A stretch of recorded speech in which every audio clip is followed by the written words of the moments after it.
የአዲስ አበባ ሀገረ ስብከት ሰንበት ትምህርት ቤቶች አንድነት ከሰሜን ሸዋ ሀገረ ስብከት ሰንበት ትምህርት ቤቶች አንድነት ጋር የሀገረ ስብከቱ ሊቀ ጳጳስ ብፁዕ አቡነ ቀሌምንጦስ በተገኙበት የአቻላቻ ተሞክሮና የልምድ ልውውጥ አካሄዱ።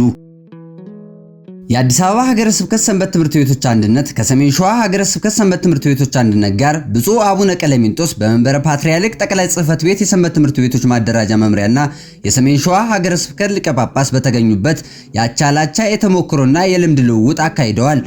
የተሞክሮና የልምድ ልውውጡ በስልታዊ እቅድ አፈጻጸም ትግበራ፣ በአዲሱ ስርዓተ ትምህርትና በተለያዩ ተግባራት አፈጻጸም ዙሪያ ትኩረት አድርጎ ተካሂዷል። ብፁዕ አቡነ ቀሌምንጦስ በመርሃ ግብሩ ላይ ባስተላለፉት መልእክት ስርዓተ ቤተ ክርስቲያንን ማስጠበቅ የሰንበት ትምህርት ቤት ወጣቶች ኃላፊነት መሆኑን ገልጸው እንደ ሀገር በአንድ ጥላ ስር ብንሆንም ተሞክሮና ልምድ ልውውጥ ማካሄድ አንዱ የሌላውን ጉድለት ለመሙላት ፋይዳው ከፍተኛ ነው ብለዋል።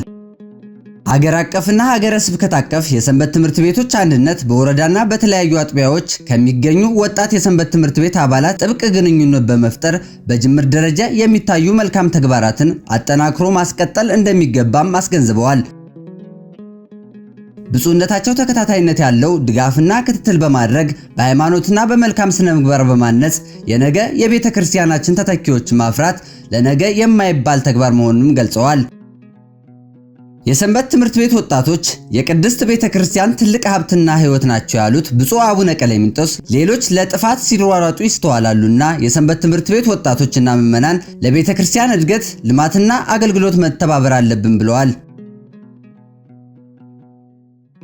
ሕገወጥ የማህበራት ጉዞ ማስቆም አንዱ የቤተ ክርስቲያናችን መዋቅር የሆነው የሰንበት ትምህርት ቤት ወጣቶች ኃላፊነት በመሆኑ ይህንን ማረምና ማስተካከል እንዳለባቸውም አሳስበዋል።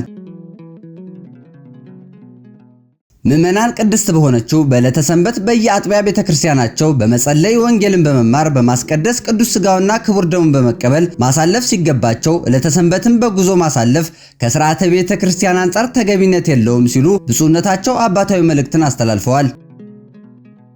ዓለም አቀፍ የሆነውን የሰንበት ትምህርት ቤት መዋቅር በማጠናከር የቤተ ክርስቲያን ሕልውናን በማስጠበቅ የድርሻችንን መወጣት አለብን። ተሞክሮውን ልምድ ልውውጡና የአቻላቻ ግንኙነቱ ተጠናክሮ መቀጠል እንዳለበትም አስገንዝበዋል። መረጃው የሪፖርተራችን ዲያቆን አሰፋ ጌትነት ነው።